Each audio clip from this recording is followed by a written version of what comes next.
You're listening to the Precision Shooting Podcast, discussing all aspects of precision and long-range rifle shooting. This episode is brought to you by Impact Dynamics. And now, over to your hosts. Well, hello and welcome to the Precision Shooting Podcast. My name is Rusty. This is episode 103. And joining me tonight are the regular suspects. Greg, how you doing? Good, yourself? Yeah, going all right. And Andrew, how are you? Not too bad for what are we, Wednesday? Yep, same as per normal, I think. Long day?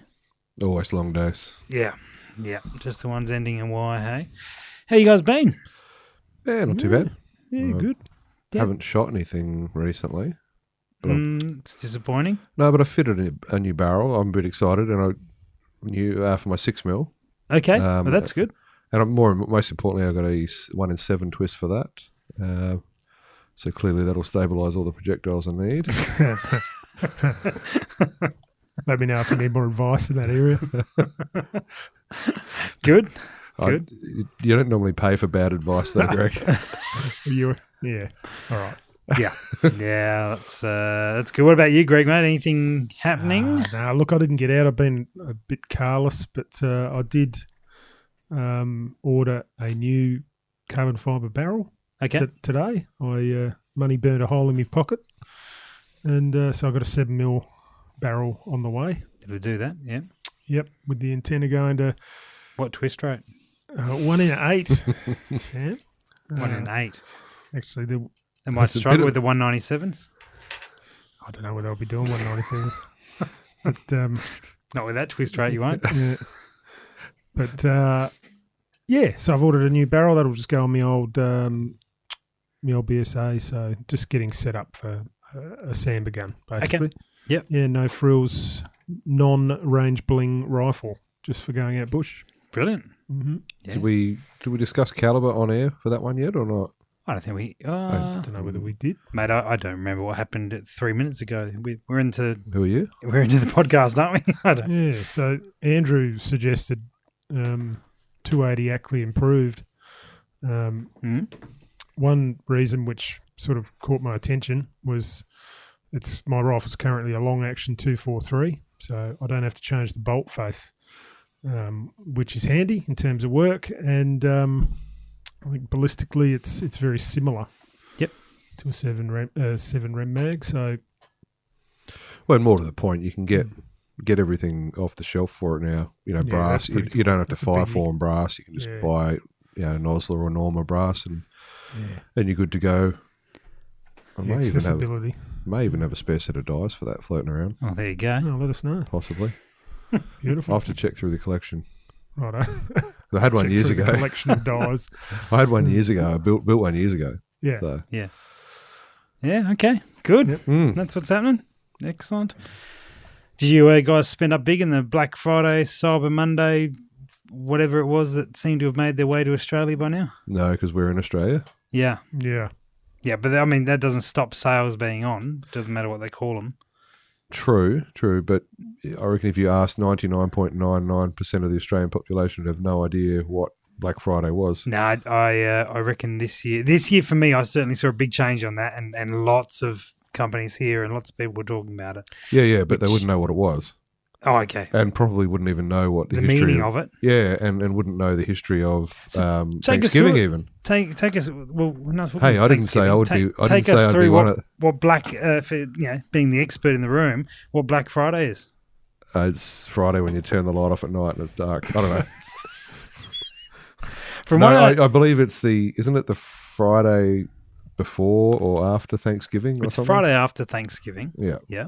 Yeah, Thanksgiving in the US. So I really don't know why they call it Black Friday. But you don't. Greg, you're the money man. Do you know why? I have no idea. Because it's such a big sales day, it's meant to put businesses in the black. Uh-huh. That's the you idea. could be lying to us. We wouldn't know. I could be, but I believe that is what it is. And then, of course, Cyber Monday is the online version of it to have their own deal. Yeah, but that is the idea. It's the big sale. Followed quickly by a closing down sale or something like that. Fourth annual closing down sale. Yeah, that's right. So anyway, okay. Well, you didn't lash out. on the Black Friday No, thing? No interest. Yeah, not really. If I'd thought about it, I would have bought some turkey for eating, but it would have had nothing to do with the whole Thanksgiving thing. Good. Well, I lashed out in the black what are they called? Black Friday sales. Black Thanksgiving. Black giving. Thanks blacking. Let's just stop there before it goes into uncharted territory. Wherever it could go. So we got some new gear to play with for the podcast is what we've got. We've got a new streaming camera, otherwise known as a GoPro, which now does streaming, and we are streaming this to our Patreon supporters. I know GoPros are pretty popular in all sorts of worlds. In all sorts of worlds. Speaking English is also quite challenging in many worlds. And this one, if you are thinking about getting one, GoPro 7, Hero 7, I rate it highly. It's you guys saw the stabilization just before of a very shaky hand moving it around, and it's pretty darn smooth. Anyway, there's a bit of a plug. We don't get kickbacks from them yet. Let's hope. Let's hope. We'll just wait till Greg acquires the company, then we'll be right. Then we're done. Yeah, then we're set. Speaking of horrible, we got the poll feedback. I think it's just finished up, actually, only moments ago. So let's have a little look. This was the stock or chassis poll. Did you guys have a look at it? Andrew, did you vote in it? Yes, I believe I did. Yeah, usual rigging the results. All right. What a huge amount of impact I had. Hey, all it takes is one vote sometimes. We'll find out what this takes. Okay, so we'll drag this result up. Oh, does that look good-looking rooster? Are you referring to Simo there? I certainly am. All right, there was 242 votes, and we had chassis in at 52%, stocks in at 48%. 52% of people are wrong. Yeah, so thanks to everyone who voted. 117 for stocks and 125 for chassis. I'm guessing you voted for stocks then, Andrew? I did. I accidentally clicked on chassis first and I had to retract my vote and place it where I should have. Greg, did you vote? No. Impartial party. Yeah. That's the way to do it. Did you read through any of the comment scores? No, I can't read. No, that's probably the first challenge. That's why you're on a podcast where we don't have to read Correct. so much. A couple of things I saw. Lots of people talked about. I should get onto that one in a moment. One guy said stocks for hunting, chassis for range work. What do you think of that? Well, see, I'm fairly convinced that a lot of people that get chassis, it's more the bling. They like what they can hang off of them and the sort of the flavour of the moment. Yeah, right. So if you're at the range, you want to show off, right? So if you're out hunting, it doesn't really matter. The animal can't see it anyway. So you're supporting this view entirely then? Yes. Okay, good. I see. I'm more along the lines of whatever you run competing. If it's like a PRS scenario, you probably want to be running that hunting. Greg, any thoughts on that? I don't know. I just reckon that the gun's got to fit you like a glove, and if it doesn't fit you like a glove, so you're in a glove stocks. Glove stocks. Okay. No, especially if you're hunting, if you're doing rapid stuff where you're like, fox shooting, where you're doing pretty quick, snappy shots. Yep. It needs to come up in place. You need to basically, point and shoot straight away. If you can't do that, if you've got to go in and then adjust, it's no good. Okay. One of the things that I did see recurring is people would say chassis for modularity. Well, they love the modular ability of a chassis. That's all well and good, but can someone explain that to me? What? I mean, are they referring to that you can bolt all sorts of bits and pieces onto it? If that's the case, then how many of them do? How many of these chassis out there are being utilised, having useful things fitted to them? You see the odd one with 6 green lasers and bayonet mounts and all this kind of rubbish on there. Yeah, but how many of them are actually being utilised? I don't know. Not many, I wouldn't think. No. Ultimately, if you like the look of it, you go ahead and buy it, really. I mean, because I guess, perhaps some people are not caught up with where stocks have come to now, but stocks have certainly got that ability to run Arca rails and barricade stops and all sorts of bits and pieces, and you can put extra rails and bits and pieces on them. And so, perhaps that's, when chassis were were earlier, 5 years ago or so, you didn't have lots of those options on stocks. But I found it an unusual argument because I'm thinking, well, what can you bolt onto a chassis that you can't, in some way, put onto a stock nowadays?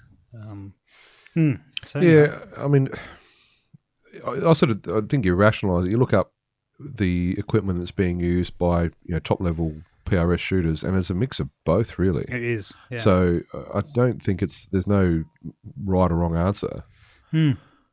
Okay. Well, yeah, one's not dominating the other. So yeah, it was really good. It was good to have so many people throw their thoughts forward. But we end up about 50-50, which hasn't helped me significantly. But I think I'm going to go with stocks for the time being. I'm gonna run a Manners and utilize that for a while. I'm going to get an Arca rail set up for it, and then we will see where that takes us. Whether or not another gun or something different, I will end up with a MPA or a KRG. I mean, I would like to try those ones. Perhaps I'll try them out, borrow them off someone for a bit. Perhaps we should get one in here one night to play with. Greg, can you buy a couple? Righto, I'm on it. Can you get onto Phil and buy the company, put an offer forward? Hostile takeover. Clowns. Do you just call MPA clowns? Oh, mate. You're going to have stoushes all around the world now. Good. Now, as promised, we are talking about doing something special for our 111th episode to celebrate our 100th episode, because that makes perfect sense. How have we got to that point? So we have tentatively booked in the date of the 9th of January 2019. So if you are in Adelaide or in Adelaide that particular day, it's a Wednesday, stay tuned, follow all the social bits and pieces, and we'll have details of where and when and why and why not, and what beers will be available, all those important things. We'll do some sort of event, probably in the city, and go and record a podcast live. It could get dangerous. Will get dangerous. Yeah, we'll get dangerous. But, it's going to be book reading-esque. Oh, God. Is it going to be that bad, is it? Well, we will come back to the book reading-esque in a moment. Hey, taking a slight detour, I bought a beer in for you guys to taste. You guys ready? I'm ready. Yep. Something different. So this is a beer called Raw Sour. This is made down in Robe. This is a unique beer. This is one from my other podcast, Two Beers, One Chat, with Dave, who works for Beretta, and we drink beer and chat. Mm-hmm. Sounds pretty tough. Not dissimilar, I guess, here. And I really enjoyed this beer, and I wondered if you guys might enjoy this beer. So I wanted to see whether or not you might like it. Do you like sour beers? I don't know. I'll tell you shortly. Really? Have no idea. All right. Excellent. Give that a go and tell us your thoughts after your first swig. No. Look at this. That's a no. Oh, see, I love it. That's a no from me. That's a no from you. I like the way you went about it. Most certainly a no. Wow. Okay. 2 from 2. Yeah, that's not my. That's not your beer. Raw sour. Well, I was hoping one of you guys might like it. How much you want to pay me to say that I like it? Nothing. Okay, I hate it. Because I like it. That's good. No sour beers then, gentlemen? No. Not a thing like that. No. It's certainly different, isn't it? Very different. It's like an off cider. Yeah, it's sort of like getting kicked in the balls. It's different, but it's not necessarily good. Yep, okay. I'll take your word for that. All right. Well, anyway, anyone who likes their sour beers, raw sour, there's only 346 bottles, less what I've drunk. So there's 341 bottles left around. Sorry, I can't say anything good about that. You can't wait until it's gone, hey? Oh, you were so keen to try a beer, and now you're hating life. No, I'm just hating that beer. Did we just ruin your segment by not liking your beer? No, it's great. You can bash it if you want. What's on the front? Any guesses as to who's on the front? Oh, that beer? Chick. Someone sour. It's a chick. Have a proper look, gents. Turn. Is that Iggy Pop? Certainly is. Well done, Andrew. Iggy Pop. Iggy Pop. I have no idea why Iggy Pop's on the front, but probably something to do with some song that I don't know about that's called Raw Sour. Who knows? But anyway, hey, I signed us up to a podcast festival. Okay. What does that involve? Doing a podcast at some festival. Right. What do you reckon the chances of shooting podcast going to get a run at a podcast festival? Probably not real high. No, It's like it's not socially acceptable. RSPCA podcast convention or something. Yeah, so I'm wondering whether we should campaign them on Facebook to let us do it. Should get Hunting HQ on that one as well. I was thinking that even better. If you want a nice politically incorrect. But we'll talk to Simo about that one. I think over the festival they have like a sort of one stage, and they just back-to-back podcasts over the course of the day or 2 days that it runs for. And I thought, well, that sounds great. We've got lots of listeners, and we actually in the options for tiers. I guess they're not expecting a lot. They're like, what's your monthly listen number? We're in the top tier. So, somehow. So thanks for everyone listening. We're going to get the front center stage, are we? I would expect so. So, anyway, if there's some sort of public ability to vote on what gets put in there, we'll certainly send links out and get everyone to vote for us to be able to do a live podcast at the podcast festival. I wonder if they're going to have it on a delay so they can dump us like on a radio. Well, there was podcast awards which you could register for, and I thought, we could probably be registered in the sports category in the podcast awards. So I went through the whole thing and provided all these references and these links and our Instagram and everything on there, and then got to the end. It's like, that's $48. I'm like, nah, I'm good. Cha-ching. Yeah. Just go buy myself the prize. Well, I looked down the bottom. It was Badco Corp who were running the event. And I thought, that's typical. Yeah, but anyway, I thought, no, we don't need to nominate. We'll just do our own bloody podcast award and give it to ourselves. And except the left-handed award will go to bloody Honey HQ. Yeah, and moustache. Yeah, so that's all exciting. Hey, the SHOT Show dilemma. Any news? I thought I'd give you an update. I'm trying to remember. What do you guys remember? Where was it last time? They were doing it in New Zealand only, and people weren't going to necessarily get their deposits back, and the world's coming to an end. Pretty much. That's all I know too. Well, within the last week, a number of us have received an email about a new show that's happening on the same weekend in Victoria called Hunt Expo. And, tracking the details, it's connected back to the same group. So what does that mean? They've taken the money, re-established themselves in a different business name? I don't know. I don't know in terms of the money side of things, but there's new business, new company connected. And it's on the same weekend, so obviously they want to stay in the game. They just obviously don't want to be connected to the SSAA. Yeah, I wonder if they're one of those deposits though. Well, this is the key. So, and then I've seen another email from the lawyers of SSAA stating all of that, the information about that, the details of that, and where things are up to, and all these meetings and bits and pieces which are happening. So, and also they are confirming that they are putting on a show in Victoria next year as well.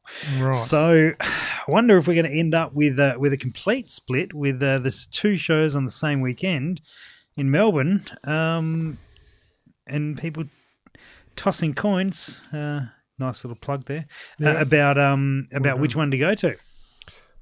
Well, I mean, it could be a wise decision because go to one on one day, one on the other.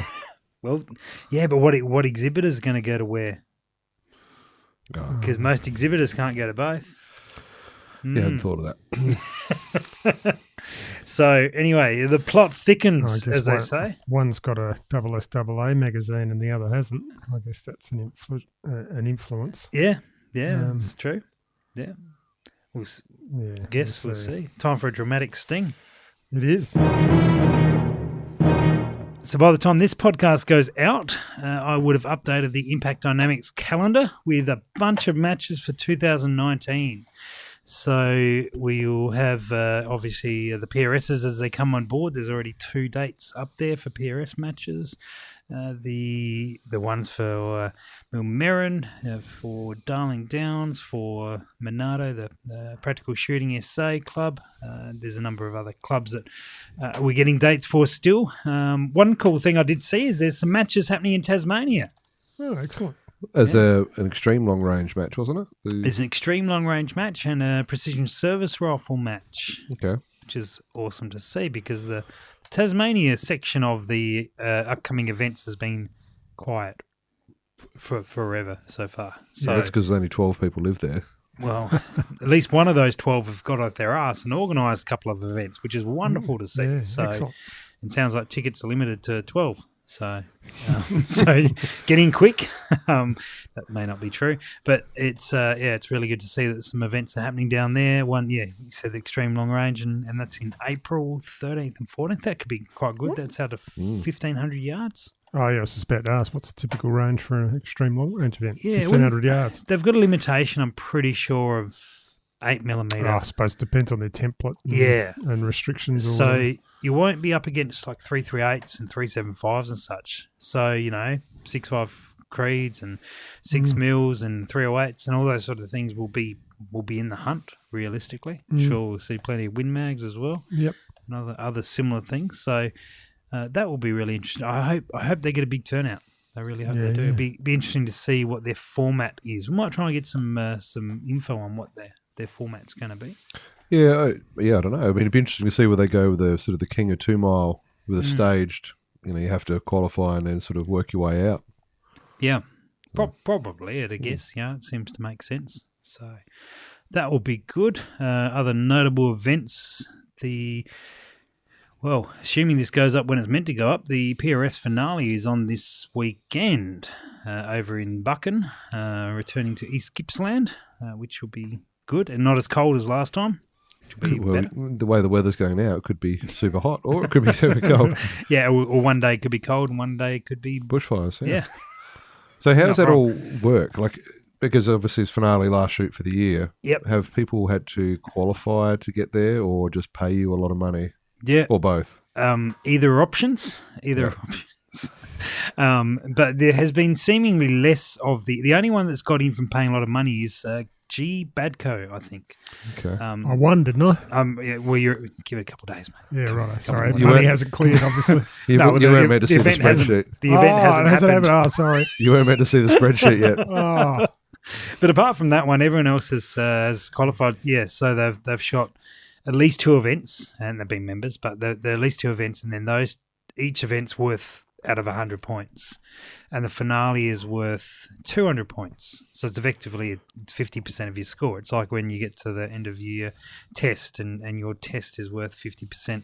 Andrew's looking blank. No, I did actually go to school. Yeah. Right. Yeah, I just did all the practical subjects that you didn't have to do tests for. Yeah, I said I didn't say I did tests. I just said I went to school. And so the series will end up being out of 400 points. 2 best matches plus your finale match. So it's it's sort of fairly weighted towards that. But so really, there's a lot of people there that, depending on how everyone goes, could jump up significantly high. Lots of points on offer. Sold out or? It is full. It's invite only as well, so there's no option there. You had to qualify prior to the event or pay your way in. I mean, qualify for the event. That was the only way to do it. So that would be good. Now, we mentioned before the Patreon guys are watching us. I wonder if they have we got any? I don't know. I'm not good at telling these things, and I've got too many tabs open to. There we go. That's the one there. I think we've got some people. Some people watching. Hello, Patreon supporters. You can... Fools. Yeah, what are you doing? Anyone watching? Or you can't tell? I'm not really sure how to tell. No. We just assume that everyone is. Oh, obviously, clearly. Many we've got people watching. 32 Patreons and 46 watching. Oh, cool. Oh, that's exciting. Why did I bring that up? There was a reason. Patrons. Patreon supporters who haven't given me your address, give me your address so I can send you some stickers. We did have a bunch go out. I don't know if you guys see the photo. I did see one was up on a fridge or something by the looks of it. Yeah. Oh, legend. Coolest fridge in town. Where was that fella? There was one on a laptop, and I saw legend. that someone posted one on a laptop, and then we did see one on a fridge. I'll swing that around so you can see it there, Greg. Nice. That's it, with all the autographs. And I was Pride of place. I did ask him fridge. what the hell is I am. Yeah. Anyway, dyslexia is real. That's right. And struggling to spell impact. Good. So that's happening. The other thing is there will be a promo at the end of this episode. We've played it before. It's just in case you didn't hear it last time. It is the promo for the reading of the book Impact by Rodney Mays, which is good for a laugh, not much else. Not the book. The book's great. Our reading of it is good for a laugh, not much else. And even that's probably pushing it. But worthwhile having a bit of a listen to all of 3 hours of it. So check that out at the end of this podcast. The other thing that's going to go up to Patreon supporters is our fireside session with Hunting HQ from earlier, much earlier this year. Yeah. This year? It seems like a lifetime ago. Is that the one where you dropped that fox mid-podcast? Yeah. The taking of a... Silly bugger. That's exactly right. And Simo talking about dick tricks. So apparently he's a master of the dick tricks. Self-proclaimed. Thankfully, most podcasts are audio only. Not He's no longer invited to this one. So that episode is going to go up. There, I reckon, to our patron supporters. So enjoy that. We had special guest Simo. It's basically 3 dudes who have drunk a lot and then one bloke who hasn't because he wants to go shooting still. And gets frustrated with the drunk blokes, which is good. You're giving him crap about missing a fox. What's that? We gave you crap about missing your fox. So that's when you went out and found it and dumped it back in the camp. Oh, that's right. And you then gave me stick for ages because it ran off. But it was dead as a dodo at the end of its run. Right, I got a video to play you guys again. This one's shorter, but I don't know if you've seen this one. It's kind of good fun. All right, here we go. This is the Matt Best. You seen this one? Yeah, it's classic. It's worthwhile watching. You wrapped a Prius. Of course I did. Why? Yeah, so that's our video of the episode. What do you reckon, Greg? I like it. Makes you want to buy coffee and shoot things. Their choice of car leaves a bit to be desired, but yeah. That's the video is we put a Vulcan cannon on a Prius from Matt Best promoting Black Rifle Coffee Company. So I guess we got to give them a shout out because it's a pretty darn good video. Yeah, that was classic. Highly suggest you go and watch it. It's only 2 minutes and 15 seconds. Definitely worthwhile watching 2 minutes of that. Good fun. It does some good videos at that one. You guys seen the Instructor Earl video? No. I've seen a number of his videos. Oh, yeah, I think I've shown you that one. Anyway, if not, that'll definitely be a video of the week at some point, which is some new segment which we apparently introduced. Just now. Just now. Hey, did you guys see that article on Precision Rifle Blog about 2 guns the same? I'll say no straight away. Mm-hmm. I'll go no. Okay, cool. So it was this one here. Guy built twin 6mm match rifles, and talks about the breakdown of each of the options, but also talks about why he built 2. And he put the justification in as you're going to spend all this money on going to a match and preparing for it, and your training and your accommodation, flights, possibly all this sort of gear. And you've probably spent, X amount of $1,000 to do that, and then you do that every single time, and go to however many matches over the course of a rifle's life. If you throw a stage or your rifle, has a major failure, it's kind of worthwhile having another one. Just swapping straight out. If you got the money to do that, yeah, totally. Yeah, if you got the money to be able to do it, and may as well do it twice. It seems. What do you think? I haven't read the article, but yeah. So based purely on the headline, which is the best way to read articles. Of course, that's the most accurate way to get your information. Yeah. Well, I mean, cut to the chase. What was his findings? Did they shoot identical as he would hope, or were there differences between the two? I think he's just trying to get redundancy. Yeah, it's about feel. Yeah. That's right. It's about redundancies. So he talks there about, like, if you busted your trigger, which he said he had at some point, or he's got to pull his gun apart, he's probably going to miss 2 or 3 stages that his squad's gone through, so he won't be able to shoot those. Plus, he's got to hope he's got somewhere to re-zero, and so it's cost him, a quarter of a third of the match, possibly. Yeah, and it's blown it completely. And so, he's sort of talking about being able to go, well, we've ruined that stage. New gun straight out, away we go. I guess it depends how seriously you take it, doesn't it? Well, that's right, because you could quite easily drop 10 grand on a rifle scope combo. Yeah, we're looking at those ones. A couple of Schmitz on some nice setups in MPAs, and nothing cheap about those. It is a fairly substantial outlay of cash, and I guess 1/3 of the room here could probably manage it without a drama, but the other, like you and I, probably can't. We're struggling a bit more than that. Yeah, that's right.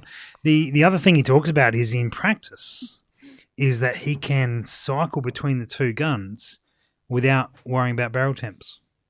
So if he's going to put in like a day of practice, or half a day, or an hour, or whatever he is, he can shoot one, run a stage with it, put it down, grab the other gun, shoot that again, and by the time he's done that, the other one's cooled down. He can continue to rotate between.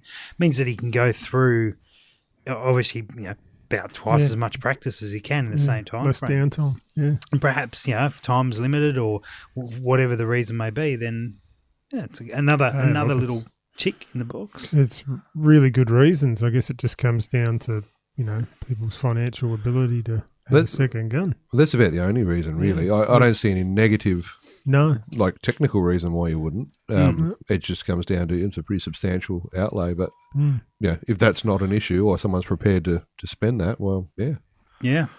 So it does go into more details about the breakdown of the gun. So I'm going to suggest it's a really good article to read. And to look into. He talks about the Hawkhill marksman contour, which is something that they've put forward. It sort of sits between a heavy palmer and a medium palmer, maybe a little bit. He describes it as 2 parts heavy, 1 part medium, and sort of as their preferred option for a PRS sort of rig. It's not too heavy, it's not too light. It sort of sits quite favourably.